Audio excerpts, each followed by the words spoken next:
It's time for Mornings at 8 with Jonathan Mark on AM 1480 WLEA. Oh, I'm sitting here. I walked into the studio this morning. I'm sitting here, and there are 5 coffee cups featuring a photograph of Dr. Robert Heinemann on them. So I'm sitting here, and I have 5 Dr. Robert Heinemans staring at me, and it's kind of spooky. I think one would be bad enough. It'd be really spooky. I have 5 of them. So there's Dr. Robert Heinemann of Val University. He's regular on the Newsmaker program on Friday mornings. Awfully nice guy, very, very interesting, intelligent, articulate. But 5 of them? And on the back it says, Dr. Bob, ! Fridays on AM 1480 WLEA. So here's one, and I got 5 of them here. Now, is it true, Brian? I did hear that Dr. Heinemann is going to be selling these at 25 cents a piece for his Elect Bernie Sanders campaign. Well, Jonathan, you blew the surprise. Oh. I wonder if if he's listening this morning. I shouldn't have said anything. Apparently, he's the chairman of the Elect Bernie Sanders campaign, and he's going to be, I don't know what we're going to do with these. Turn him around here. Okay, there we go. Let me see. Interesting news on the Newsmaker program this morning, half of it anyway, is going to be Congressman Tom Reed, and his news calls are always really good. You learn a whole bunch of stuff from Congressman Tom Reed's news call. I still don't call them pressers or a press call because, as I said before, I've never seen a printing press in the radio station. This is a radio station. It's not a newspaper, okay? So I don't know why they call it a press call, but that's what they're called, the press. Thank you very much. Okay, well, let me see. It is Thursday, which means, of course, it's practically Friday. Right, one more little day, and there you go. And what's coming up this weekend? We have the New York State Balloon Festival in Dansville. That's a 3-day event, and it's always it's really neat seeing those things go up, and they're all very colorful and big crowds and all that. So that's always a big, big event up there. And what else have we here? Well, as you've heard, Kirsten Gillibrand she's gone. She's dropped out of the race. She failed to meet the fundraising and polling thresholds for September's debate in Houston. And there are a lot of stories about this. Where to get this? I don't know. I think it was Fox News. Anyway, she is so far the best-known Dem to exit the crowded field of White House hopefuls. In the past 2 weeks, former Governor John Hickenlooper of Colorado, Governor Jay Inslee of Washington, and Representative Seth Moulton of Massachusetts have all dropped out. So that leaves, let me see, what do we have here? I think there are 10 qualify for the upcoming debates. We have, who's left now? We have, who is left? Okay, Joe Biden, there we go. Joe Biden, Cory Booker, Mayor Pete Buttigieg, just on the basis of his last name, Buttigieg, I don't think that'd ever fly. Julian Castro, Kamala Harris, Amy Klobuchar, Beto O'Rourke, that's right, Sanders, Bernie Sanders, and Elizabeth Warren. Oh, and tech entrepreneur Andrew Yang. I read something, was it last week? Andrew Yang is really, really off the wall of thinking here. He has a way to combat global warming. And Mr. Yang's approach is we launch gigantic, and I mean massive, mirrors up in space around the globe. And we launch a couple of hundred or a couple of thousand of these big, big mirrors and reflect the sun's rays out into space. I'm not quite sure exactly how that would work or if it would work, but it is kind of a novel idea. But about Kirsten Gillibrand. Now, Kirsten Gillibrand, to me, seems like a pretty nice person. She seems like a nice enough person. Whether she would have been qualified or would be in the future qualified to be president, I don't know. Just being a nice person is not really enough to be president. And also, she had a couple of issues that I'm all in favor of. She was intent on curbing sexual harassment. That's good. Promoting equal pay for women. That's good, too. And she was all for family leave. Now, there were a couple of other issues that she espoused that I'm not really too crazy about, but at least those are pretty good. So maybe next time, who knows? So there you go. And speaking of the Addams family, And, as I said, every time I think of the Democratic candidates here, I think of the theme from the Addams Family, the old TV show, The Addams Family. That's really the old. I cannot get that out of my mind. Anyway, Bernie, have you seen this? Now, this you could probably find in a number of places. But old Bernie Sanders, he of the free everything for everyone, right? Free health care. It's a right. It's a right for everyone to have free health care. Let me see, free college, free this, free that, sure. Okay, fine. Anyway, he was campaigning in Louisville, Kentucky. When was it yesterday? It had to be yesterday, I guess, or maybe the day before yesterday. But he was, where was he exactly? He paid a visit to the Muhammad Ali Center in Louisville, Kentucky. That was on Sunday. Okay, fine. So he was in this gym, and he takes a swing at this punching bag. So what happens is, it's called a speed bag. It's like up on a little round thing, and it hangs down from the ceiling. So he takes a swing at this punching bag, and reaction. He hits the punching bag, and it goes bang, and it comes back and hits him right smack in the face and knocks him back. Well, anyway, so there we are. And that's what happened to Bernie Sanders. It looked like his glasses were kind of knocked askew, So there you have it. Okay, fine. And that was Bernie's. You've got to see this. So Fox News host Laura Ingraham quipped, "Speed bag meet windbag." And Donald Trump Jr. tweeted, there's that tweeting again, said, "This wouldn't exactly strike fear in the minds of our adversaries. Imagine this guy sitting across the table negotiating with world leaders." So there you have it. I hope Mr. Sanders is okay. Of course, he really got nailed. This punching bag really got him. Okay, let me see, is about Bernie.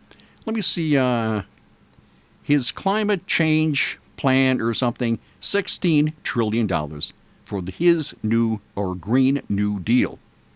$16 trillion, which is a little better than AOC's and Ordinary Chowderhead. Her plan calls for a $92 trillion Green New Deal. So, however you look at it, man, that's a lot of money. Okay, and that's how they're going. Well, let me see a little closer to home here. Rochester, good old Rochester, right up the road, named one of the least safe places in New York State. Huh. Okay, you been downtown Rochester lately? Yeah, okay. And that's according to a new report by crime statistics website backgroundchecks.org. Of the 119 places surveyed, Rochester came in at 110.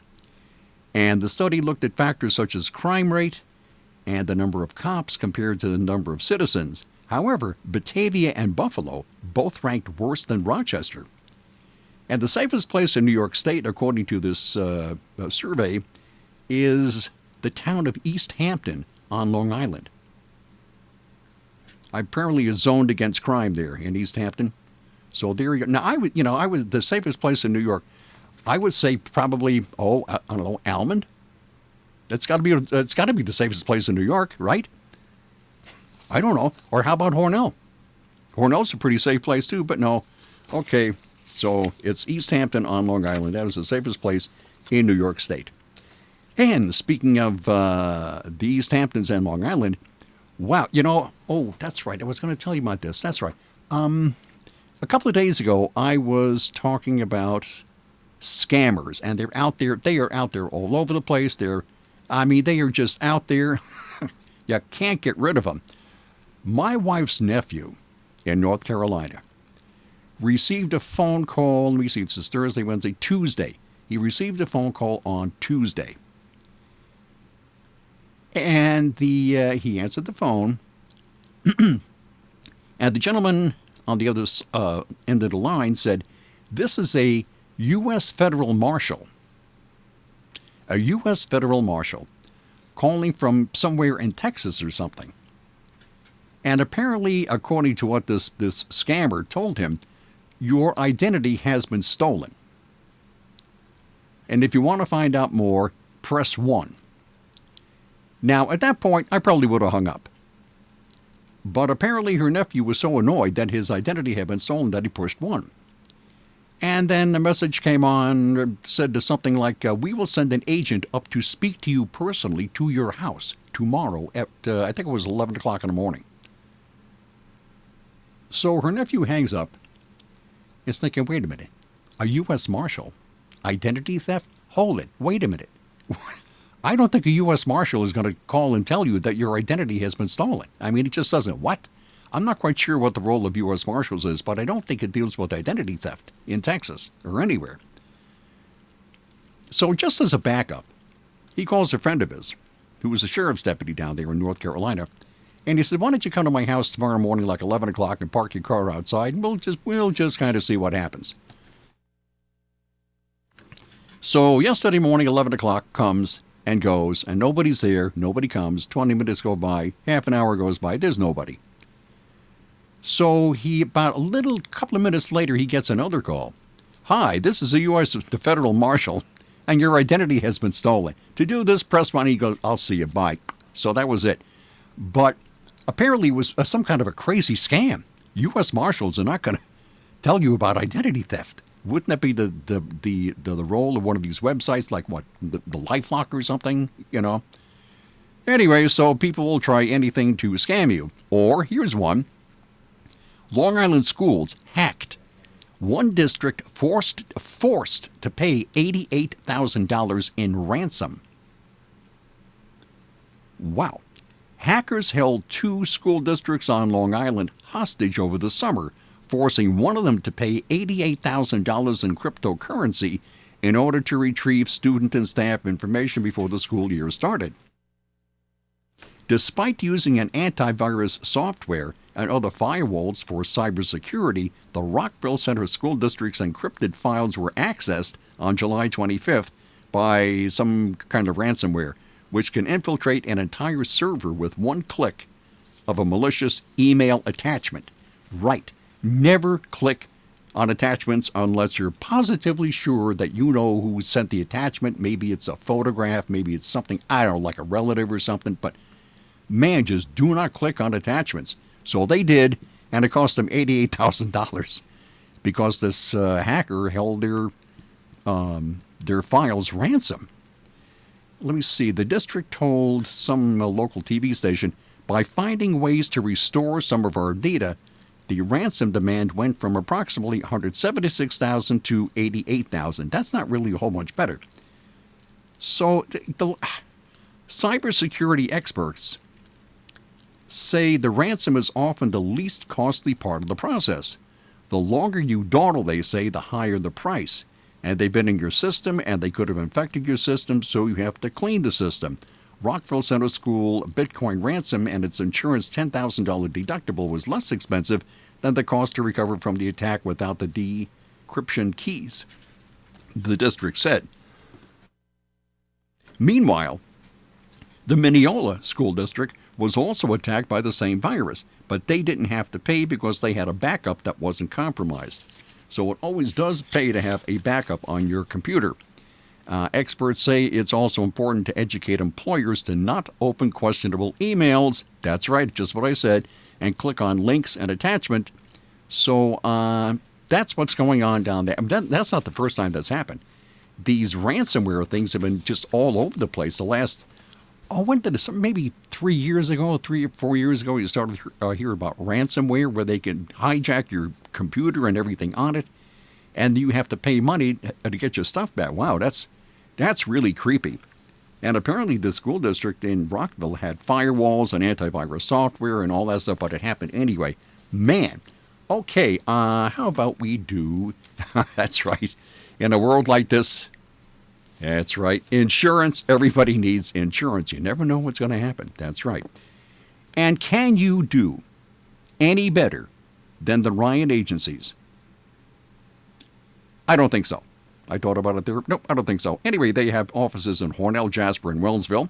They're local, as I just said. You can save smart on your insurance because they are insurance experts. They offer sound, unbiased advice. They don't work for any one company, and they look for the best solutions for you. They're friendly. They're local. As I said, they're experts. You can get all kinds of insurance at the Ryan Agency. From the Fox Sports Studios in Los Angeles, here's Eddie Garcia. In Major League Baseball games of note, the Cubs outscore the Mets for a 10-7 win. Chicago continues to hold the number 2 wildcard spot in the National League, while the Mets fall 4 games out of the Cubs for that second wildcard spot. It was the Brewers over the Cardinals 4-1. St. Louis' 6-game winning streak is snapped, and their lead in the NL Central is now down to 2 on Chicago. For Milwaukee, they remain 3.5 out of that last wildcard spot in the NL. A's fall to the Royals 6-4, while the Rays fall to the Astros 8-6. So Oakland still has a 1-game lead on Tampa Bay for the second wildcard spot in the American League. In that win for Houston, Garrett Cole struck out 14, but he gets a no decision. Indians get a pair of Jason Kipnis home runs to beat the Tigers 4-2. Cleveland is a game and a half up on Oakland for the number 1 wildcard spot in the American League. Dodgers beat the Padres 6-4 in 10 innings. It was the Yankees over the Mariners 7-3. LA has the best record in the National League. New York has the top record in the American League. They are both tied for the best record in baseball at 88-47. From the Fox Business Network, there could be more buying on Wall Street the day after stocks closed broadly higher, with the Dow adding 258 points, NASDAQ nearly 30, and S&P 500 about 19. Hopes for progress in the U.S.-China trade dispute as European markets also higher today. China's Commerce Ministry had commented his country won't immediately respond to the latest U.S. tariffs.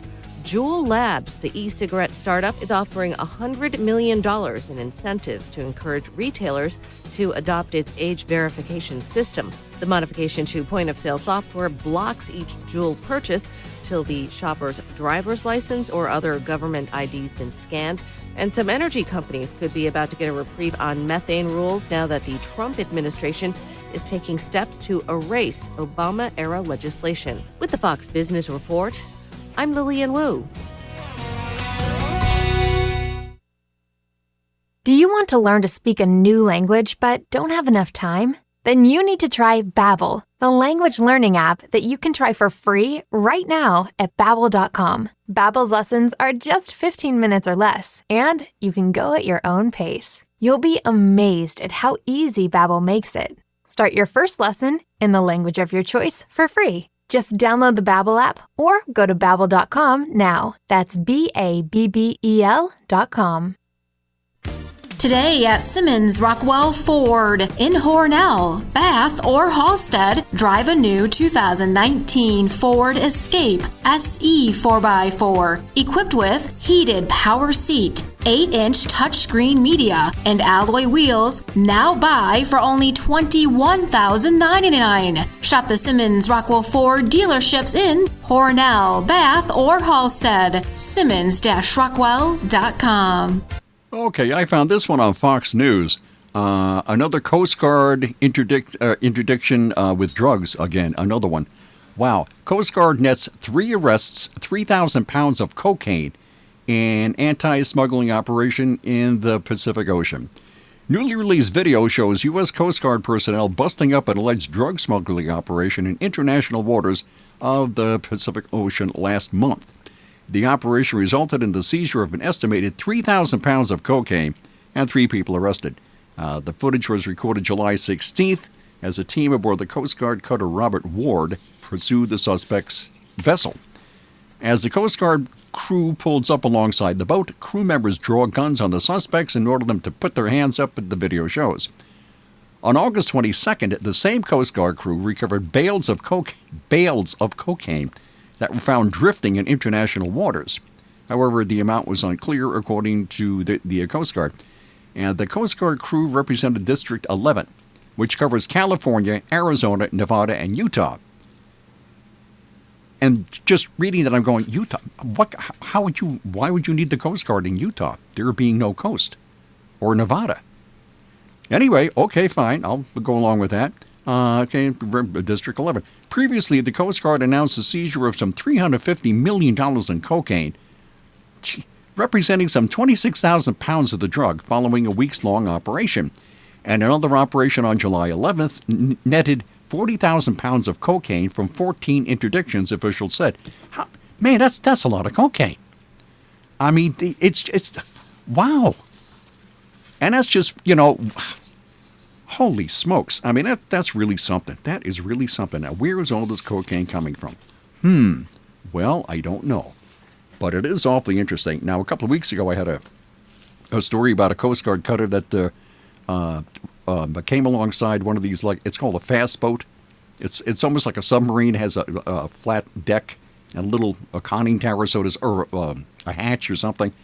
And that was really dramatic. I mean, these guys jumped on top of that boat, a fast-moving boat. You could tell that they could barely keep their balance, but man, they were heavily armed and heavily armored and all that. That was really something. Boy, you really got to hand it to them. Okay, this is from a television station somewhere in Pennsylvania.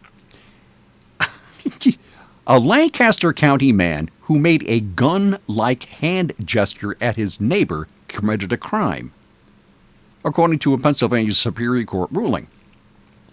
The 64-year-old guy was charged last year with summary disorderly conduct for the gesture, according to the Lancaster County DA's office.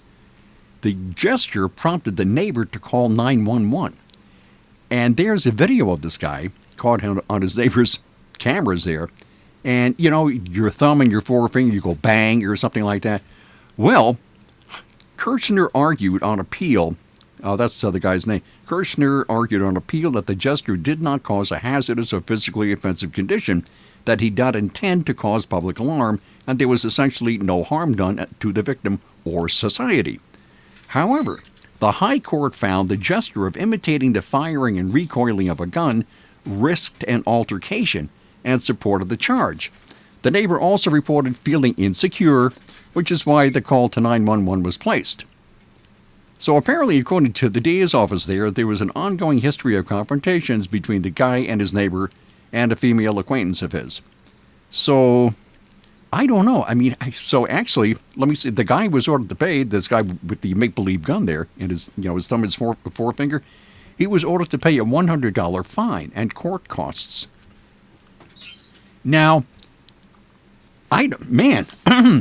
so, there you go. He was ordered to pay a $100 fine and court costs for going bang. I remember a number of years ago, there was a story I had here. I was still doing news at LEA. That was just quite a while ago. But there was a kid in a lunchroom cafeteria who took a chicken wing and pointed it at another kid. You know, like a gun or something, and the kid was suspended. So assault with a chicken wing? I don't. People are really touchy. I mean, they really, really are touchy. Okay, fine. There you go. And I guess that's it. And I will see you tomorrow at 8:05. Bye.